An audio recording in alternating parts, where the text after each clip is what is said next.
Muy buenas noches, una noche de viernes más con todos ustedes, el programa En Primera Persona.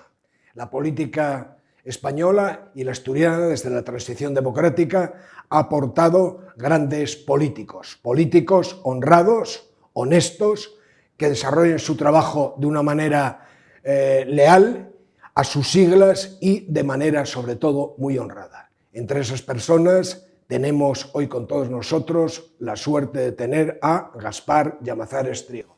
Muy buenas noches, Gaspar. Buenas noches. Darte las gracias por haber hecho un hueco en tu jornada activísima en el día de hoy en la universidad, aquí, en todos lados. Muchas gracias por tus... Gracias a ti por los elogios inmerecidos. No, eso tú sabes que no. Lucroniense o logroñés de nacimiento, pero criado en Salinas, Castrillón. Cuénteme su infancia, su familia, sus hermanos. Bueno, mi padre era un médico general que iba como los militares de plaza en plaza según mejoraba su puntuación. Y en ese momento, en el momento de mi nacimiento, mi padre era médico en La Guardia y en Villanueva de Aldegovía, me parece que se llamaba, de Vitoria. Yo fui a nacer en Valdegovía, fui a nacer en Logroño, porque venía un poco atravesado ya entonces y prefirieron la seguridad del hospital de Logroño, donde mi madre pasó un frío infernal, ella siempre lo recordaba.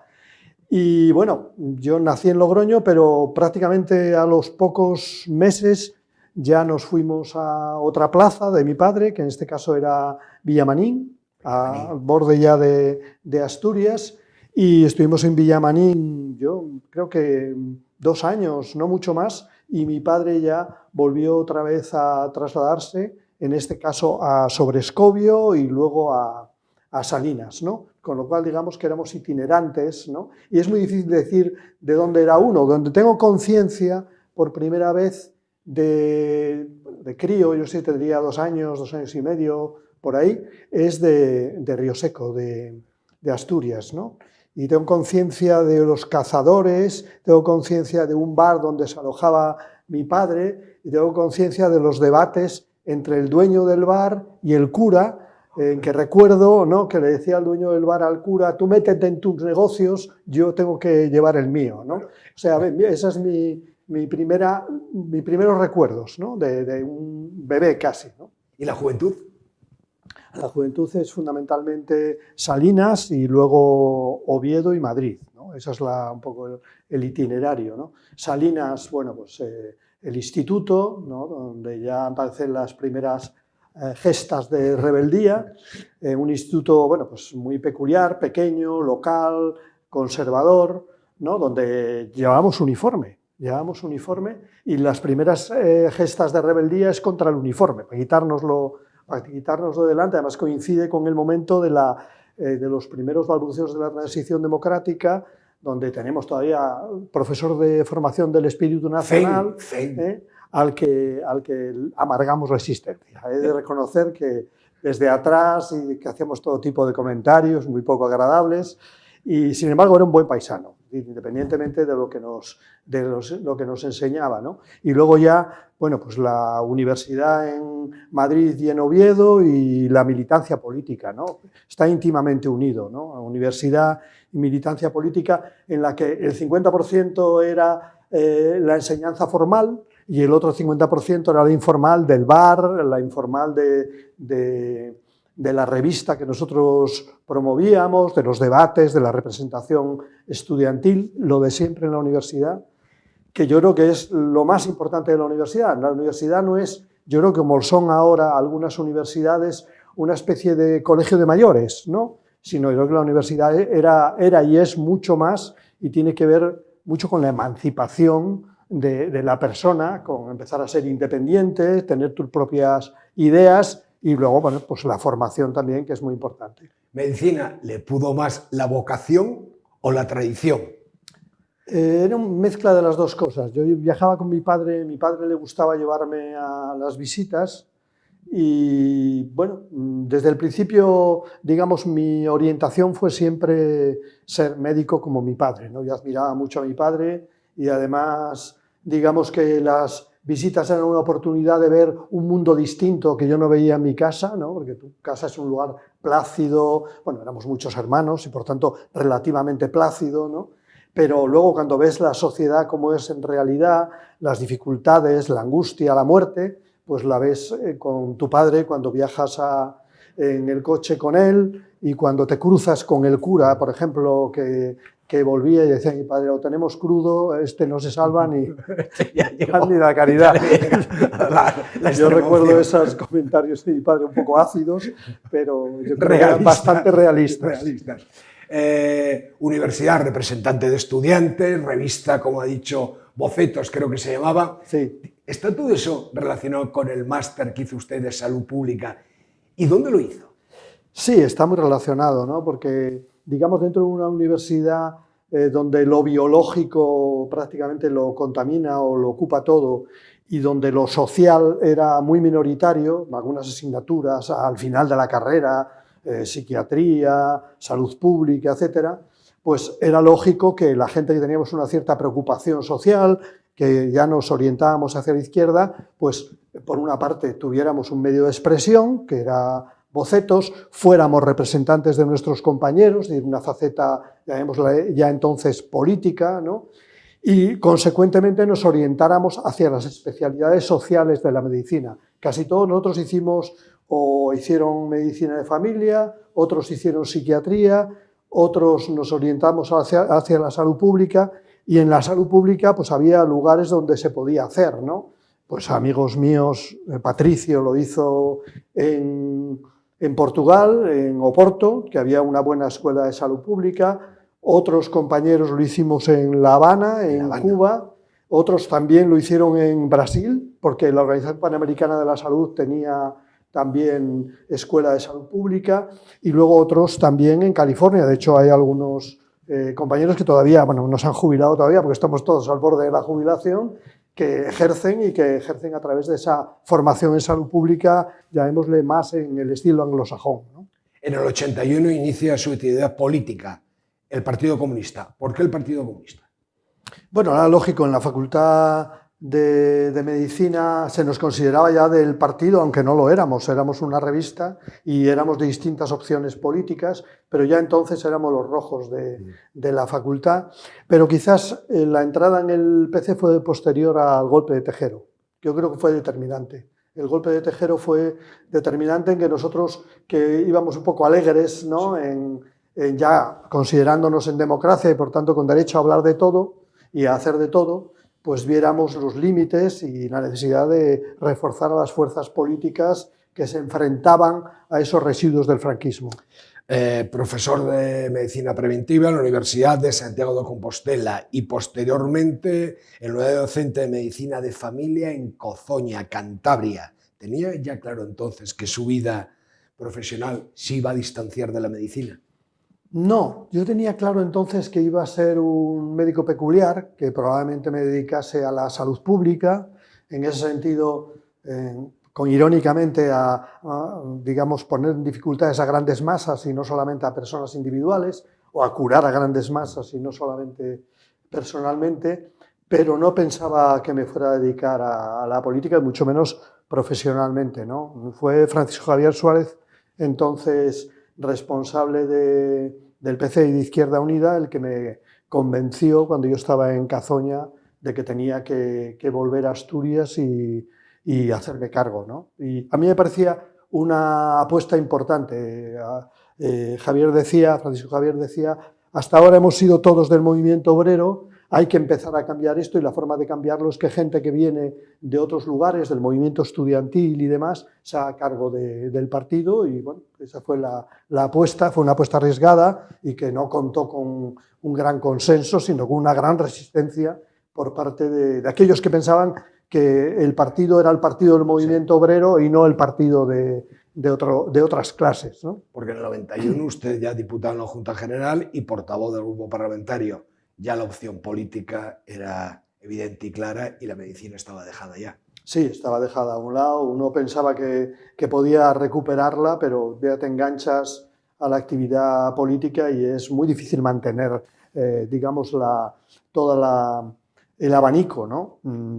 Si hubiera entonces decidido, después de un periodo, irme, pues hubiera tenido dificultades, evidentemente, pero digamos que la opción hubiera sido cuando llevas aproximadamente 2 legislaturas o una década, que luego te permite reciclarte y volver a tu actividad profesional. Cuando ya llevas más tiempo, cuando ya soy elegido coordinador de Izquierda Unida y diputado en el Congreso, entonces ya la cosa cambia. Y en el 98, secretario general del PC y coordinador de Izquierda Unida de Asturias, reelegido además en el 2004, entre gritos de fuera, fuera y de unidad, unidad.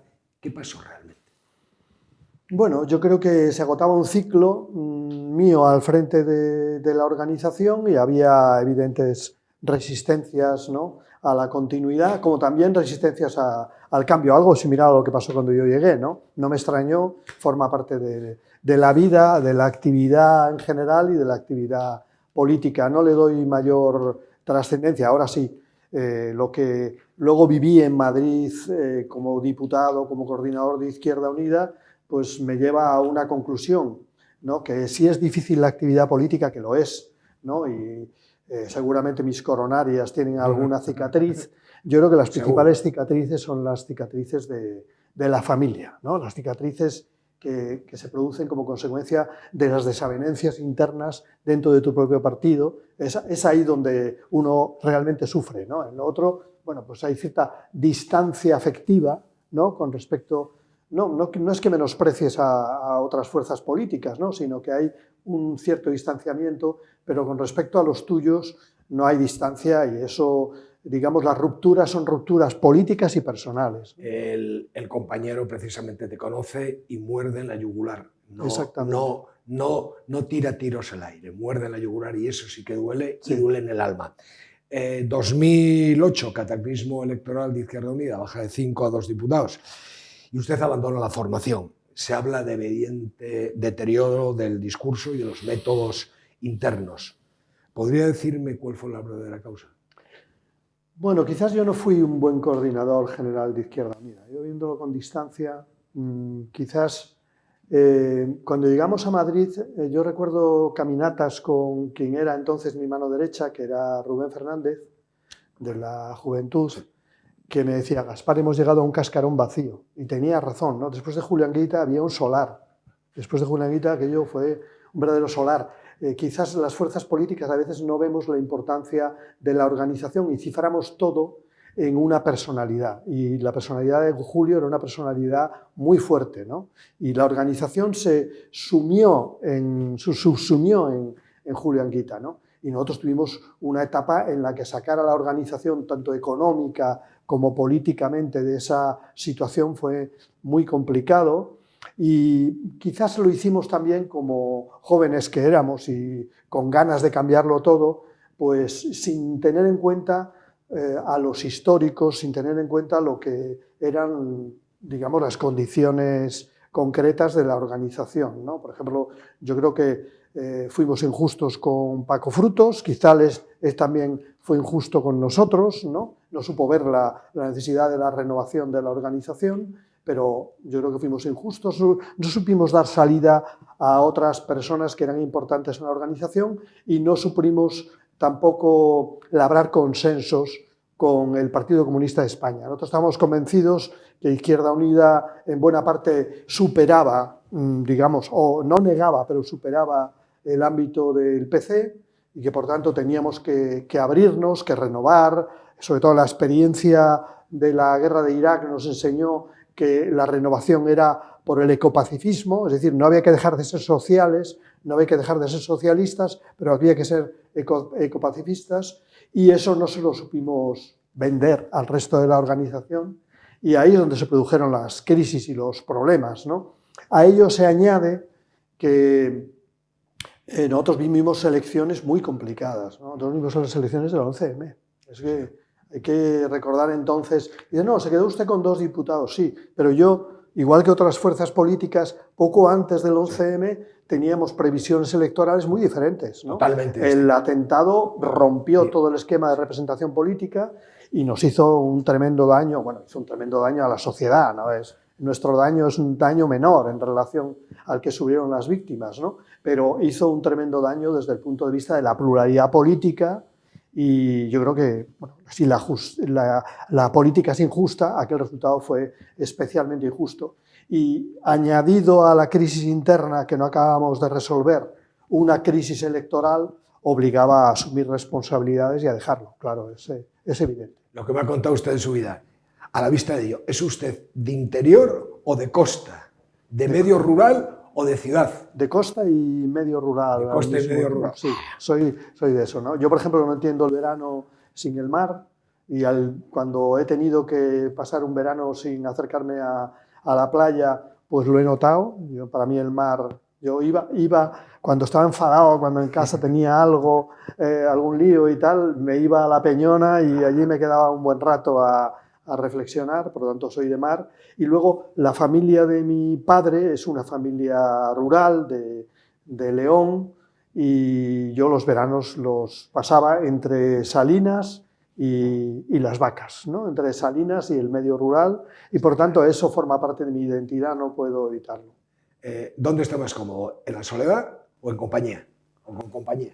Yo con compañía. A mí me gusta mucho la gente y bueno, siempre me ha sido difícil, porque soy un tímido patológico, siempre me ha sido difícil combinar esa voluntad de representar a la opinión de mucha gente, que yo la mantengo, ¿no? Yo creo que la política es eso, es la voluntad de representar corrientes de opinión y de hacerla, bueno, presente en la realidad, pero al mismo tiempo, pues esa timidez te lleva a una introspección, ¿no? Quizás combinar las dos cosas es lo mejor, pero yo vivo mejor en compañía, ¿no? Sin lugar a dudas, cuando más cómodo estoy con mi mujer, cuando estoy con mi hija, con mis amigos. Yo creo que es ahí donde estoy bien. 2011, impulsor de Izquierda Abierta. ¿Qué pretendía Izquierda Abierta? Es elegido además diputado por Asturias.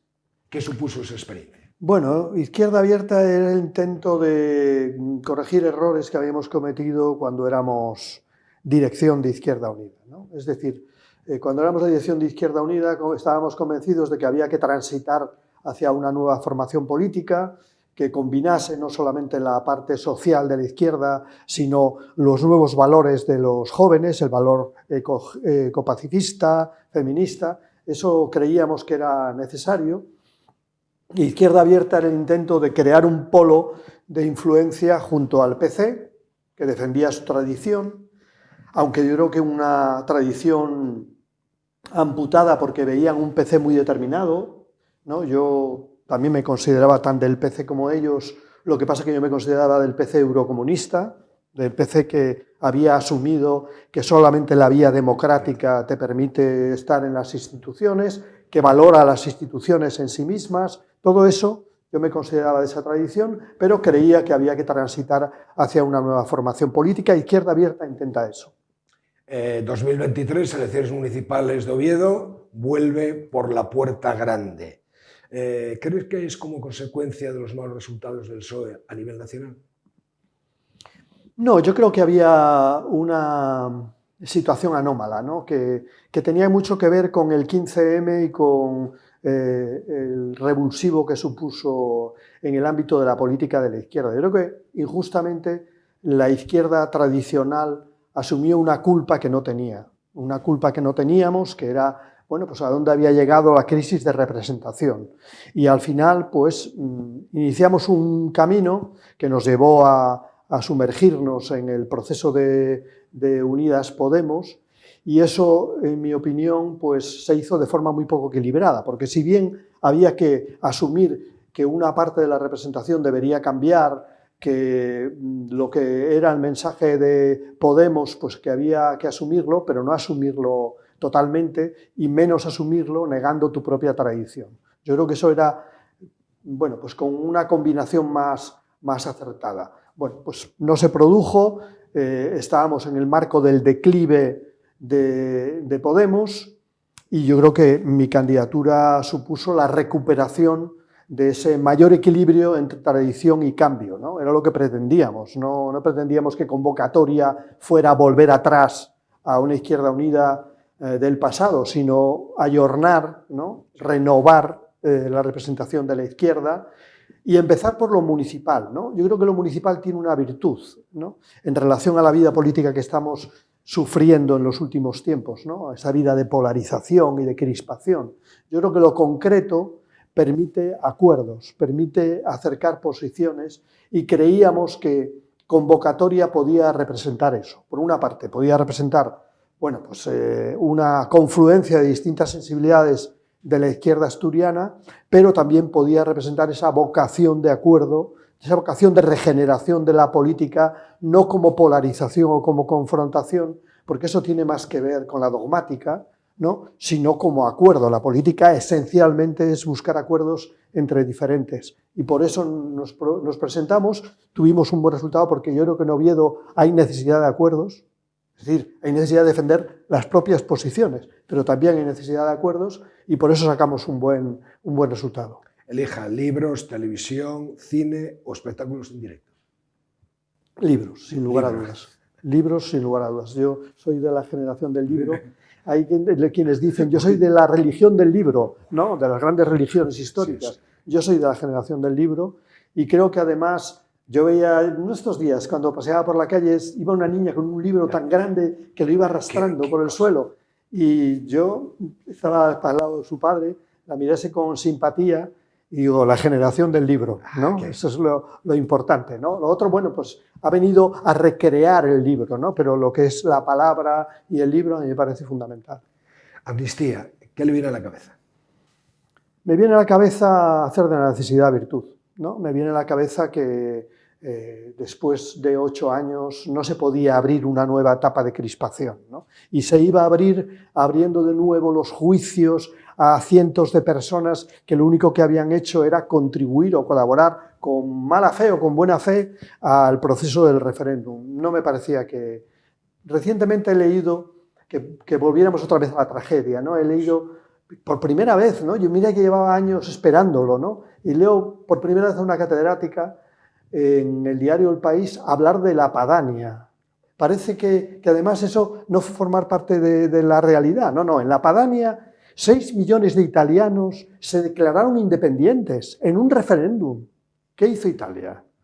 La ópera bufa. Dijo, esto, vamos hombre, miró para otro lado y no pasó nada. No hubo código penal, no hubo castigo, no hubo pena, y algunos de ellos hoy forman parte del gobierno italiano, del gobierno de la ultraderecha italiana, ¿no? Entonces, bueno, yo creo que tendríamos que mejorar la forma de gestionar nuestros conflictos en España, ¿no? Gestionamos los conflictos con tragedias.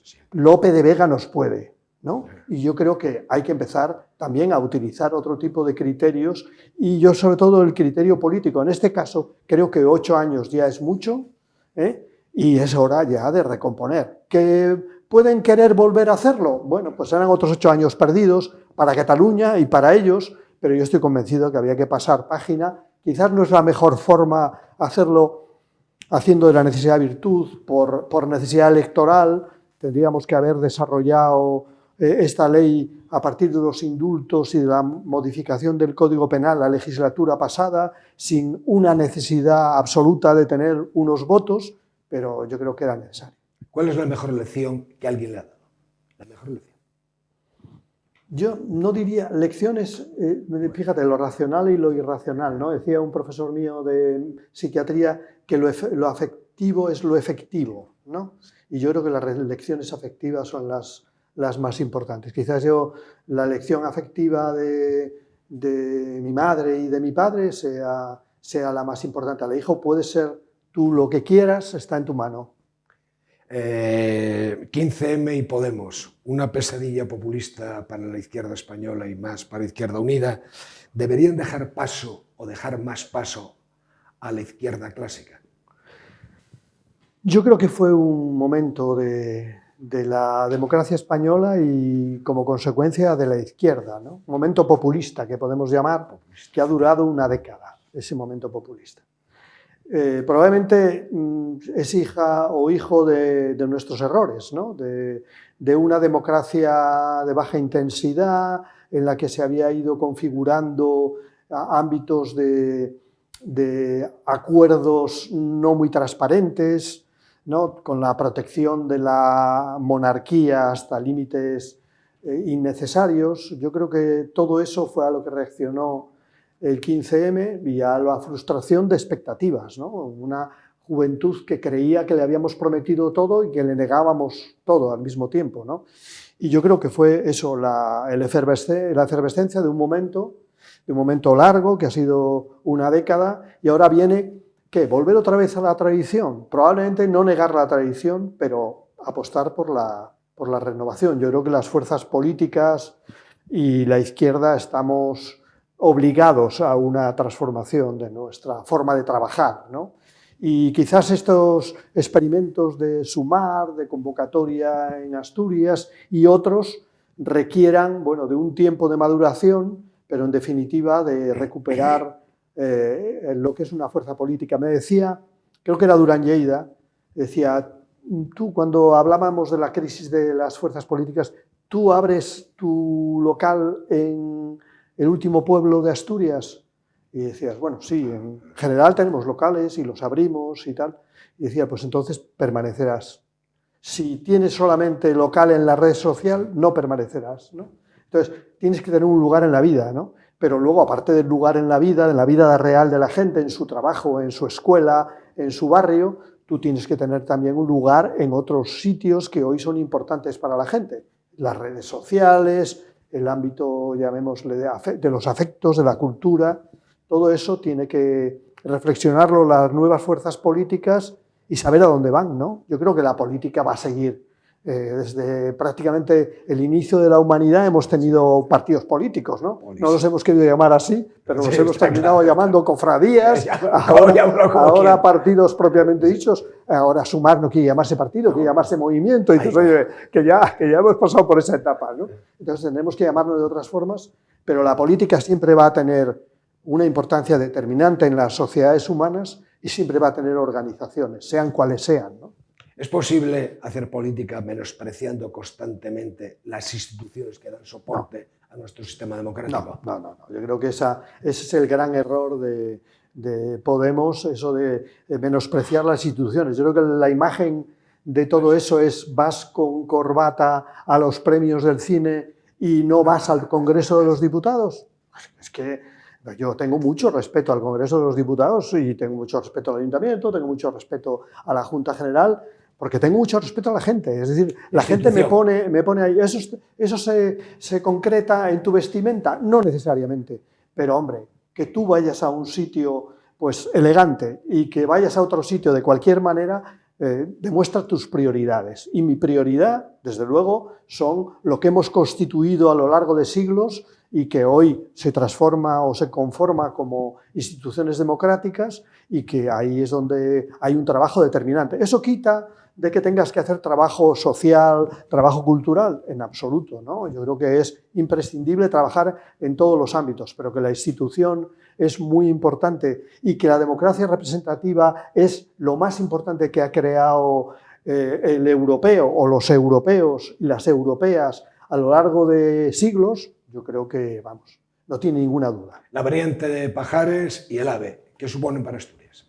Un cambio fundamental. Yo creo que además que se ha aplazado durante años y que desgraciadamente pues no se resuelve de una sola vez, ¿no? Estas cosas con Asturias se resuelven a plazos, ¿no? Hubo plazos para la construcción de la variante, ahora hay plazos para las nuevas máquinas, habrá plazos para que entren en vigor de manera efectiva, pero yo creo que es un cambio fundamental para Asturias. Lo vemos aquellos que lo utilizamos en términos de comodidad y de viajeros, pero no lo vemos tanto, y yo creo que es fundamental, en términos de mercancías, de lo que significa para nuestra estructura económica. Y ahí hay que valorar lo que significa la variante, lo que significan los puertos de Asturias, el puerto del Musel en concreto, y lo que significa la conexión con Europa. Eso es, en mi opinión, fundamental. Cambia el modelo de Asturias porque está cambiando también el modelo industrial de Asturias, ¿no? No deja de ser el tema de la Vega una suerte de justicia poética, ¿no?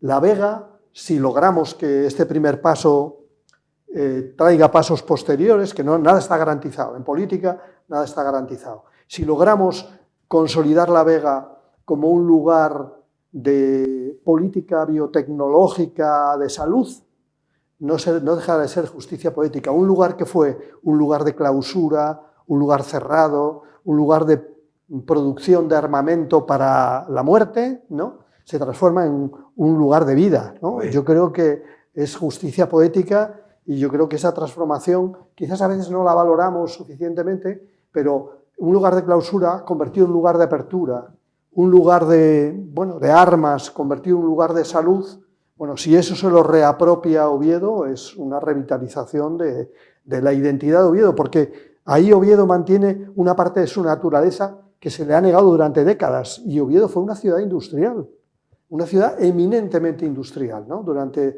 mucho tiempo. Bueno, pues vamos a ser de una industria no del pasado, sino una industria del futuro. ¿Se concibe el AVE Oviedo Capital sin haber previsto una estación mínimamente decente? No, yo creo que no es solamente la estación del tren, es que es la estación de AVE. Yo Eso es lo que le estaba diciendo. Para presentar los libros he viajado lo que no está escrito, porque además de cualquier manera, ¿no? En AVE, en autobús, bueno, porque es así, ¿no? Y me he encontrado con la diferencia entre nuestras estaciones y las estaciones de otros lugares del norte de España. No, vamos, nuestra estación de tren y nuestra estación de autobús no tienen nada que ver, por ejemplo, con la de Zaragoza, la de Bilbao. Yo viví en la Expo, la de Sevilla, la de Córdoba, era otra historia. Yo creo que, bueno, pues ahí, fíjate, con todo el tiempo que hemos pasado para concluir la variante, bien se podían haber planteado hacer una transformación de la estación, que además está en un buen lugar, es un magnífico lugar. Y además conectada con la estación de autobuses. Sí. O sea, que podía haberse hecho, ahora tendrá que hacerse. Bueno, me decía un amigo, no sé si es amigo mutuo, pero amigo, que es Mariano Santiso, que lleva toda la zona del norte, que fue compañero de partido, me decía, tienen un proyecto excelente. Digo, Mariano, que se den prisa. Digo, porque esto de los proyectos excelentes, entramos ahora en prórroga presupuestaria y a saber qué va a ser de él, ¿no? Sí, porque ahora estamos con el FEBE, el FEBOMOCHO, los trenes de cercanías, otra historia. Es el segundo gran tema de Asturias. Que debe esperar años y años. Que tenemos la red de ferrocarril más importante del país. Y además más extensa. Y corre el peligro de convertirse en una red patrimonial en vez de una red útil, ¿no? Yo creo que hay que convertirla en una red útil, en primer lugar, conectando los principales centros urbanos de Asturias, eso en primer lugar, a tiempo competitivo, que la gente pueda ir a su trabajo en tren, y luego manteniendo esa red arterial que tenemos en el conjunto de Asturias, que es fundamental, por ejemplo, para que no haya esos espacios que corren el riesgo de convertirse en espacios vacíos, ¿no? Se ha presentado como independiente en las últimas elecciones municipales. ¿Está en crisis el modelo tradicional de partido? Sí, llevamos en crisis mucho tiempo. El partido no, el partido sigue siendo un instrumento esencial. De hecho, las sociedades que han transitado del autoritarismo a la democracia lo han hecho para reproducir partidos, ¿no? Y tener partidos, ¿no? Y algunos que van en el sentido contrario, por ejemplo Rusia ahora, pues pretende demostrar a la humanidad que tiene democracia porque tiene 3 partidos y se van a presentar a las elecciones. Todos sabemos que no es así, pero digamos que los partidos van a seguir, y van a seguir sobre todo en democracia, y los partidos en general y la izquierda en particular necesitan transformarse, ¿no? Ya no pueden ser las viejas estructuras, ¿no? Ni las antiguas familias que se reproducen a sí mismas y que no dejan entrar a nadie, o que para entrar tienes que tener pedigrí, ¿no? Sino que yo creo que tienen que ser formaciones mucho más abiertas, con raigambre territorial, pero formaciones que vayan más allá de la familia, de la clase, formaciones, digamos, que representen sobre todo proyectos e ideas.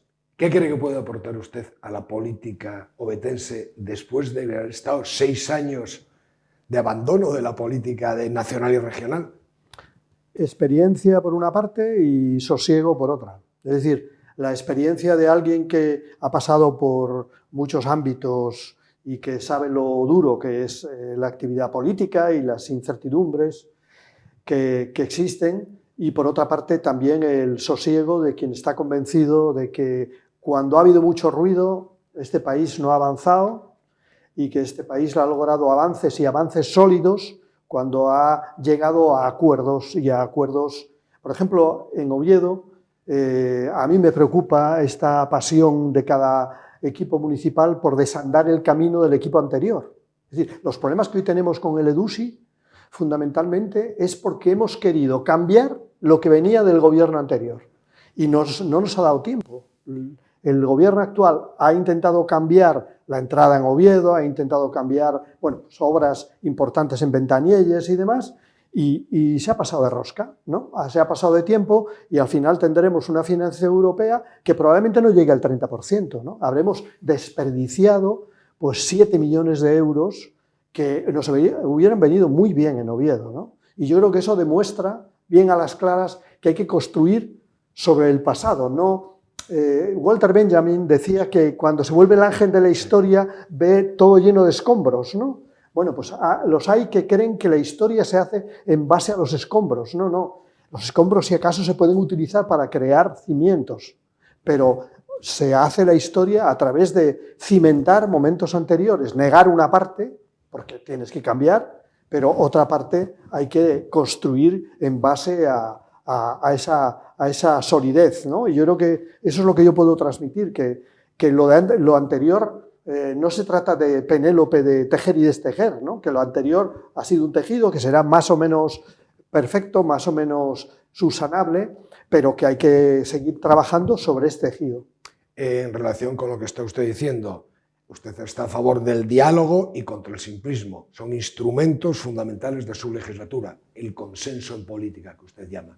¿Es posible ejercerlo ejerciendo como ejerce el PP esa mayoría absoluta constantemente? La mayoría absoluta es muy peligrosa. La mayoría absoluta es... he visto caer mayorías absolutas, puedo decirlo de forma clara, ¿no? Y las he visto caer más rápido que las mayorías minoritarias. Por lo tanto, cuídese usted, no de los idus de marzo, cuídese usted de las mayorías absolutas. Pero además, yo creo que debilita más a la mayoría tender la mano y que exista la posibilidad del acuerdo y de el mestizaje, ¿no?, de posiciones que la confrontación. La confrontación hace cerrar las filas, ¿no? Y habrá ámbitos en los que haya que estar en desacuerdo y para eso haremos oposición, pero otros ámbitos en que tenderemos la mano y tendrás que explicar por qué no quieres acordar. Pero yo quiero acordar a priori. A la vista del último tripartito y del fracaso teóricamente de ese modelo, ¿cree usted que es más fácil llegar a acuerdos con la derecha que con la izquierda? A veces parece que sí, ¿no? A veces parece que nos queremos muy poco en la izquierda, ¿no?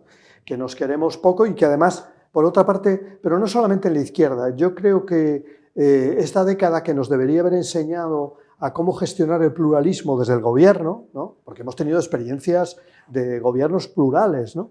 No hemos aprendido prácticamente nada, ¿no? Es decir, el PP se ha visto incompatible con compartir el gobierno y nada más que ver cómo ha terminado su ejecutoria en las comunidades autónomas y municipios ahora, aunque ahora vuelvan otra vez a incorporar a Vox al gobierno, pero ha sido una difícil digestión.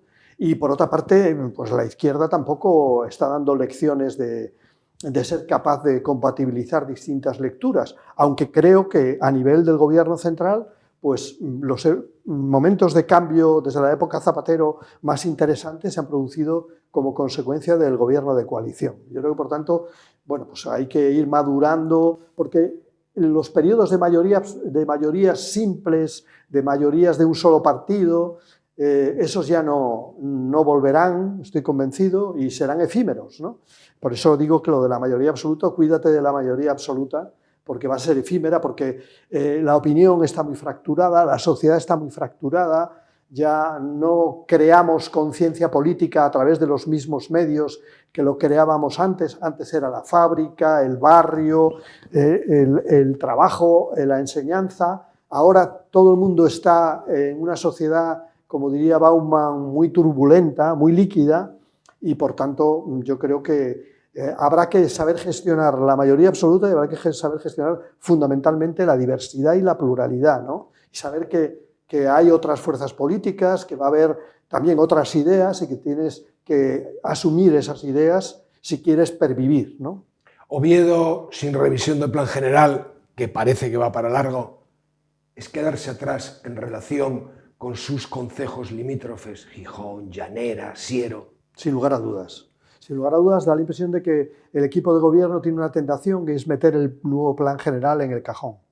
Y nosotros le hemos dicho, y al menos eso ha comprometido públicamente, que tiene que tramitar ese nuevo plan general, que ese documento inicial tiene que tramitarse, tiene que aprobarse en el Pleno, tiene que someterse a alegaciones, que nosotros creemos que no se puede abordar el tema de la Vega, del Cristo, de la fábrica de gas, todos los grandes retos urbanísticos que tiene Oviedo, y mucho menos el plan de movilidad o la zona de bajas emisiones, sin tener un plan general. El plan general hay que adaptarlo, y en estos momentos tenemos un plan de la burbuja, ¿no? Ya no hay burbuja. Es otro ciclo económico. Claro. Responde a otro ciclo a otro ciclo histórico, y ahora hay que gestionar ese plan, que seguramente tiene insuficiencias. Pues seguramente, ¿no? Pero si estamos elogiando a sus redactores, uno de ellos recientemente fallecido, si elogiamos a sus redactores, hombre, el mejor homenaje a ese plan es tramitarlo. Efectivamente. Vamos a hablar levemente o brevemente de una serie de zonas estratégicas. Digo brevemente porque van a ser bastantes. La primera, la fábrica de la Vega. Un primer paso, la apertura, pero nos queda todo por delante. Nos queda la recuperación, la rehabilitación de la Vega, y yo creo que, si tuviera que decir algo, diría justicia poética y diversidad de usos. Es decir, vamos a integrar la Vega en la ciudad de Oviedo y vamos a hacer que la Vega sea como queremos la ciudad de Oviedo del futuro. Es decir, que allí haya una tipología de vivienda alternativa, que allí haya un tipo de comunicación y de movilidad diferente, que allí haya los primeros jardines de renaturalización, pero sobre todo que allá haya una actividad biotecnológica fundamental para Oviedo y para su futuro. La tasa de actividad en Oviedo es insoportable, tenemos 10 puntos menos de tasa de actividad, necesitamos tener actividad para los jóvenes y actividad de calidad. El Cristo. El Cristo, bueno, yo creo que ahí hay que exigir, en ese sentido estamos con el alcalde, en exigir al Principado que se pongan las pilas. No puede ser que una demolición dure prácticamente la legislatura, no puede ser eso, y que me digan que es un problema de asbestosis y demás. Hombre, es que el que no sepa lo que había en la residencia sanitaria o en el antiguo hospital es que realmente me está engañando. Yo creo que hay que ser ágiles, hay que cumplir con todas las prescripciones, pero yo creo que el Cristo es el gran campus universitario y, por otra parte, también, digamos, el eje que podríamos llamar jurídico empresarial del Ayuntamiento de Oviedo, y ahí está el Calatrava, que hay que darle una solución porque es una herida abierta. Cerrar la herida del Calatrava. Hay que cerrarla. ¿Pero cómo? ¿Y con dinero público? Ya la hemos cerrado con dinero público, ya tenemos ahí enterrado. ¿Cuánto dinero público tenemos enterrado en el Calatrava? No, yo es no incontable, digo números. No digo números. Por tanto, lo que hay que hacer es hacer una negociación. Yo creo que el actual propietario quiere deshacerse, como sea, de ese muerto. Es verdad que es un muerto para el Ayuntamiento de Oviedo, pero hay muchas cosas pendientes en el Ayuntamiento de Oviedo. Puede ser la gran biblioteca, puede ser el gran centro social del barrio, que digamos un gran centro social integral para el barrio de Buenavista. Puede ser muchas cosas, puede seguir siendo un palacio de congresos, puede seguir siendo un hotel, puede seguir teniendo administraciones allí, pero el Calatrava no puede estar muerto, y sobre todo también, si queremos hacer una zona de bajas emisiones, ese aparcamiento del Calatrava es una joya. Es decir, ¿cómo vamos a hacer una zona de bajas emisiones intentando revitalizar el parking de la Escandalera y abandonando el parking del Calatrava? Es que es absurdo, ¿no? La fábrica de gas. Fábrica de gas, hay que darle una vuelta total. La propuesta actual es inasumible. La propuesta actual no permite combinar la protección del conjunto con equipamientos e infraestructuras para el antiguo. Y yo creo que eso es esencial. Hay que darle la vuelta. La cuestión no es viviendas y luego lo demás. La cuestión es, por una parte, proteger un ámbito muy importante desde el punto de vista cultural, histórico, y por otro lado, bueno, pues también que sirva para que el antiguo se pueda revitalizar, que en estos momentos es uno de los grandes retos de Oviedo. Yo lo veo al alcalde muy preocupado por dar lecciones al Principado, pero no veo tanta prisa en relación al antiguo. Ciudad Deportiva del Real Oviedo. Realidad o utopía. Realidad, eso es... Bueno, yo creo que se está jugando con el corazón de los oviedistas, no hay derecho, ¿no? Y yo creo que yo no soy oviedista, no soy oviedista, comparto lo que dice. y yo soy ovetense, ¿no? En este caso, y además ahora tengo una responsabilidad, y tengo una responsabilidad con los oviedistas, y yo creo que una primera responsabilidad es no engañarnos. Yo creo que tiene que haber una ciudad deportiva en Oviedo, puede ser en donde estaba previsto, puede ser en San Claudio, hay sitios en Oviedo abundantes para eso. Pero para ello tiene que haber un proyecto por parte de la sociedad, del equipo, y tiene que haber una sensibilidad por parte del ayuntamiento. Dejar de jugar con ello y jugar sobre seguro. Plaza de Toros. Bueno, pues yo creo que la idea no es mala, la idea de un espacio diverso para toda esa zona y para Oviedo creo que es buena, pero que hay que concretarla, ¿no? Concretarla. Yo creo que hay una parte de la representación municipal que está muy enfadada porque excluye los toros. Yo no estoy tan enfadado y tampoco tengo... Aquí, bueno, la verdad, hay que decirlo en serio, ¿no? Aquí siempre hubo que subvencionarlo para que lo subiera, ¿no? Pero en todo caso, yo creo que para una actividad multiusos, yo creo que es muy importante, que Oviedo no tiene muchas y con ese aforo, y que hay que hacerlo... Yo creo que más que decirlo, ¿no? Porque yo creo que viene presentándose en los medios de comunicación día sí, día también, ¿no? Y no acabamos de concretar nada. Se me ocurren 20 más, pero no voy a seguir por ahí. Hoyo, Niego, San Claudio, etcétera, etcétera, etcétera.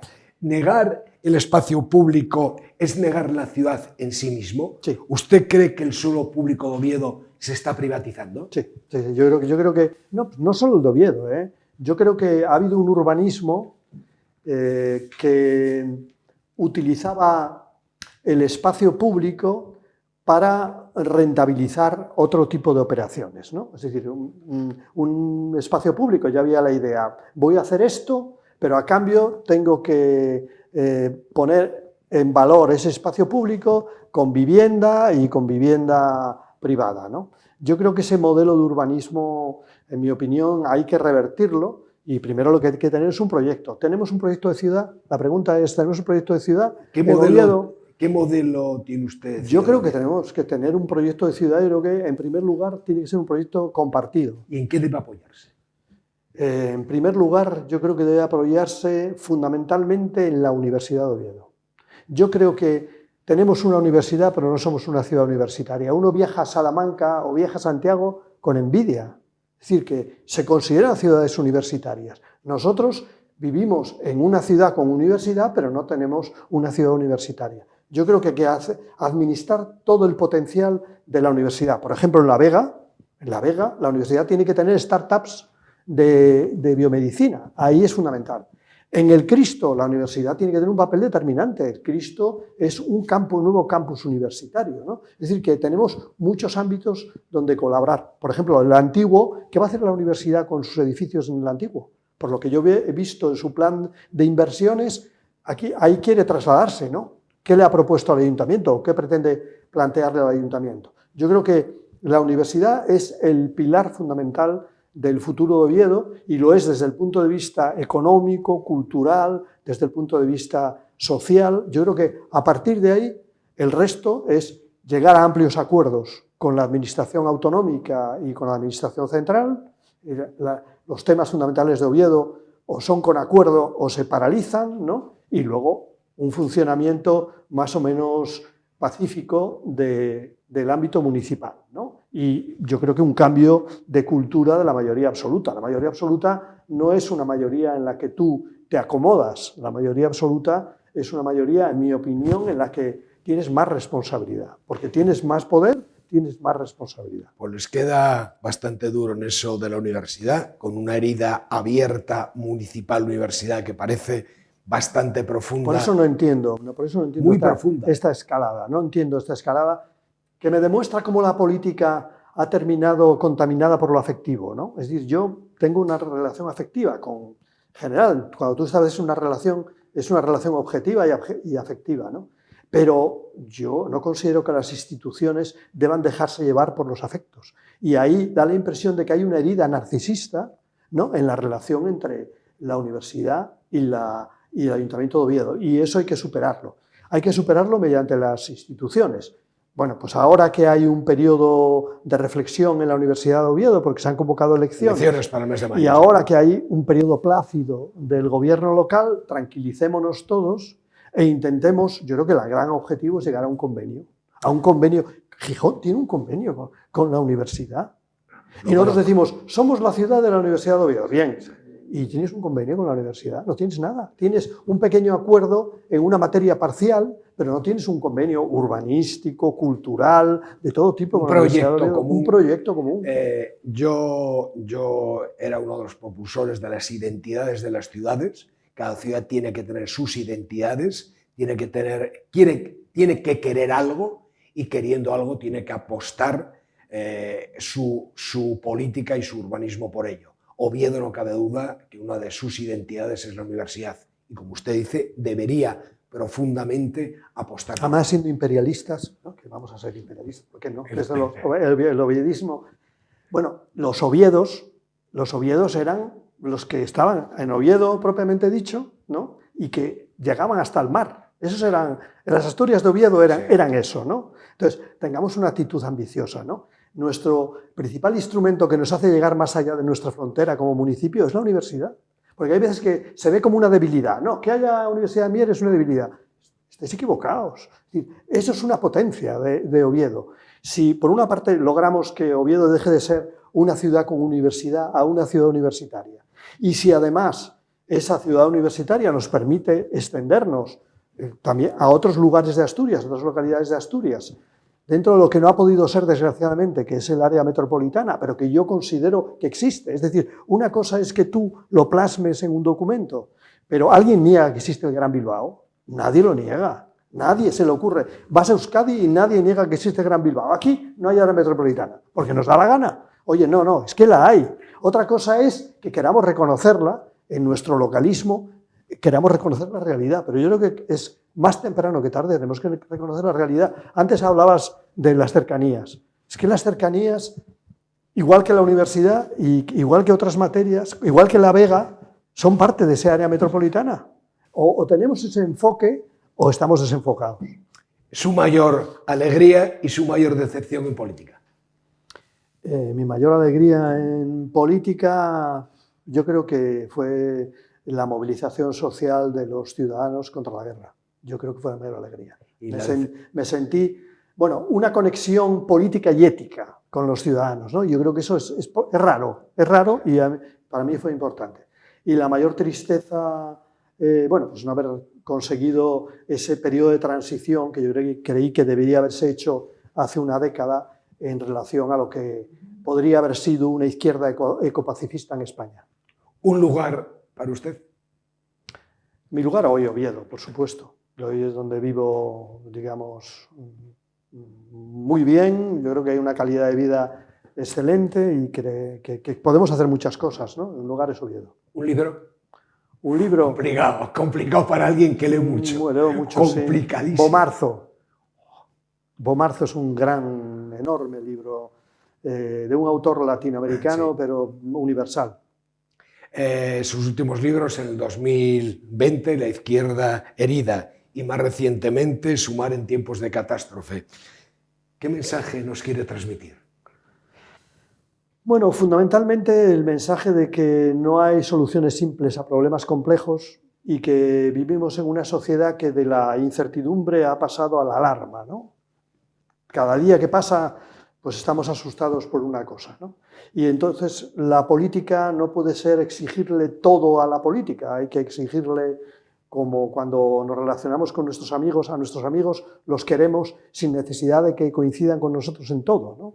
Yo creo que la política hay que empezar a quererla sin necesidad de que coincidan con nosotros y a veces que discrepen con nosotros en la mayoría, ¿no? Yo creo que esa sensación de que transformar la confianza política en una sana desconfianza creo que sería muy sano para el país y no viviríamos estas convulsiones que vivimos recientemente. ¿Qué papel ha ejercido y ejerce su pareja en su carrera?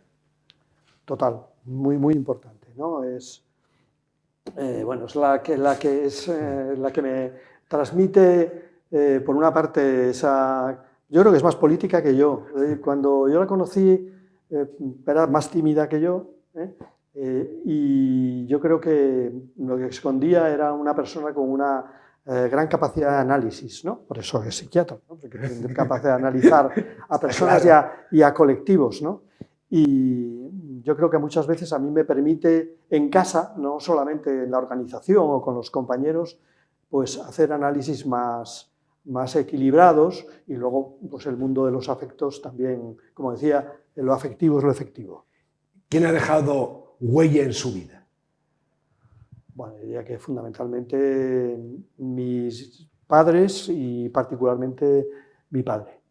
Y ya para terminar, ¿qué le gustaría hacer que no haya hecho? Que no haya hecho. Bueno, yo considero colmados mis ambiciones políticas. A mí me gusta mucho ser representante. Fui representante de los estudiantes, fui representante de los ciudadanos en el ámbito de España, que para mí es lo más importante, y prácticamente esa parte la tengo colmada, y en ese sentido lo que aspiro de la realidad municipal es a hechos concretos. Yo espero que mi presencia durante este periodo nos permita decir a los ovetenses que tenemos una ciudad mejor de la que teníamos cuando yo llegué. Gaspar, le reitero mi agradecimiento, muchas gracias por haber hecho este hueco en su ajetreada vida, y espero que los telespectadores hayan pasado unos momentos muy agradables y le conozcan un poco más en otra faceta que no conocían. Muchas gracias, Gaspar. Una vez más les convoco para el próximo viernes en su programa En Primera Persona. Muy buenas noches.